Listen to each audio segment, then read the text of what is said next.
ಇವ್ರ ಯೋಗ್ಯತೆಗೆ ಕಳೆದ 20 ತಿಂಗಳಿಂದ ರಾಜ್ಯದಲ್ಲಿ ಯಾವುದೇ ಒಂದು ಅಭಿವೃದ್ಧಿ ಕೆಲಸ ಕಾರ್ಯಗಳಿಗೆ ಚಾಲನೆ ನೀಡಿಲ್ಲ. ಇವ್ರ ಯೋಗ್ಯತೆಗೆ ಯಾವುದೇ ಶಾಸಕರ ವಿಧಾನಸಭಾ ಕ್ಷೇತ್ರಗಳಿಗೆ ಅಭಿವೃದ್ಧಿಗೆ ಹಣವನ್ನ ಕೊಡೋದಕ್ಕೆ ಸಾಧ್ಯ ಆಗಿಲ್ಲ. ಪರಿಶಿಷ್ಟ ಜಾತಿ ಪರಿಶಿಷ್ಟ ಪಂಗಡಗಳಿಗೆ ಗವರ್ಮೆಂಟ್ ಕಾಂಟ್ರಾಕ್ಟ್ಸ್ಗಳಲ್ಲಿ ರಿಸರ್ವೇಶನ್ ಅನ್ನ ಕೊಟ್ಟಿದ್ದಾರೆ. ಆದ್ರೆ ಇವತ್ತು ಎಲ್ಲಿ ಕೆಲಸ ನಡೀತಾ ಇದೆ? ಯಾವುದೇ ವಿಧಾನಸಭಾ ಕ್ಷೇತ್ರದಲ್ಲಿ ಯಾವ್ದು ಟೆಂಡರು ಕರೆದಿಲ್ಲ, ಗುದ್ಲಿ ಪೂಜೆಗಳು ಆಗಿಲ್ಲ, ಅಭಿವೃದ್ಧಿ ಕೆಲಸಗಳು ಆಗೋದಕ್ಕೆ ಪ್ರಶ್ನೆ ಉದ್ಭವನೆ ಆಗೋದಿಲ್ಲ. ಇದ್ರ ಮಧ್ಯೆ ಅಲ್ಪಸಂಖ್ಯಾತರಿಗೆ 4% ಮೀಸಲಿಡ್ತೇವೆ ಅಂತಕ್ಕಂತ ಏನೋ ನಿರ್ಧಾರವನ್ನು ಕ್ಯಾಬಿನೆಟ್ ಅಲ್ಲಿ ತೆಗೆದುಕೊಳ್ಳಕ್ ಹೊರಟಿದ್ದಾರೆ. ಅಲ್ಪಸಂಖ್ಯಾತರು ಅಂತ ಹೇಳಿದ್ರೆ ಮುಸ್ಲಿಮರು ಮಾತ್ರನಾಗದ್ರೆ ಬೇರೆ ಯಾರು ಇಲ್ವಾ ಅಲ್ಪಸಂಖ್ಯಾತರು ಅಂತ ಹೇಳಿದ್ರೆ?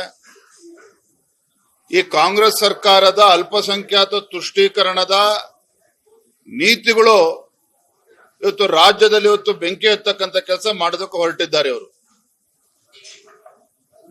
ಮುಸ್ಲಿಮರನ್ನ ಅಲ್ಪಸಂಖ್ಯಾತನ ಓಲೈಸಿಕೊಳ್ತಕ್ಕಂತ ನಿಟ್ಟಿನಲ್ಲಿ ಹೊರಟಿರ್ತಕ್ಕಂಥ ಕಾಂಗ್ರೆಸ್ ಸರ್ಕಾರ ಬೇರೆ ಇತರ ಎಲ್ರಿಗೂ ಕೂಡ ಅನ್ಯಾಯ ಮಾಡಕ್ ಹೊರಟಿದ್ದಾರೆ. ನಾನು ರಾಜ್ಯದ ಮುಖ್ಯಮಂತ್ರಿಗಳಿಗೆ ಆಗ್ರಹವನ್ನ ಮಾಡ್ತೇನೆ, ತಾವು ನಿಜವಾಗ್ಲೂ ಕೂಡ ಅಹಿಂದ ನಾಯಕರೇ ಆಗಿದ್ರೆ, ನಿಜವಾಗ್ಲೂ ಕೂಡ ತಾವು ಅಹಿಂದ ನಾಯಕರೇ ಆಗಿದ್ದಿದ್ರೆ ಇಷ್ಟೊತ್ತಿಗಾಗಲೇ ಅನೇಕ ಹಿಂದುಳಿದ ಸಮಾಜಗಳೇನಿದ್ದಾವೆ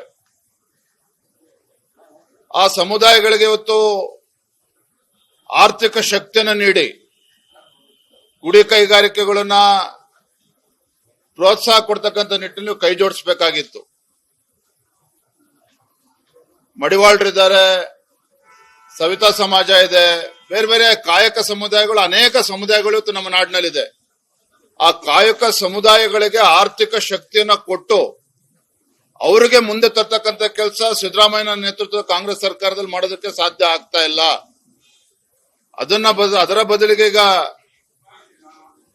ಮುಸ್ಲಿಮರ ಓಲೈಕೆ ಮಾಡ್ತಕ್ಕಂಥ ಕೆಲಸ ಮಾಡೋಕೆ ಹೊರಟಿದ್ದಾರೆ.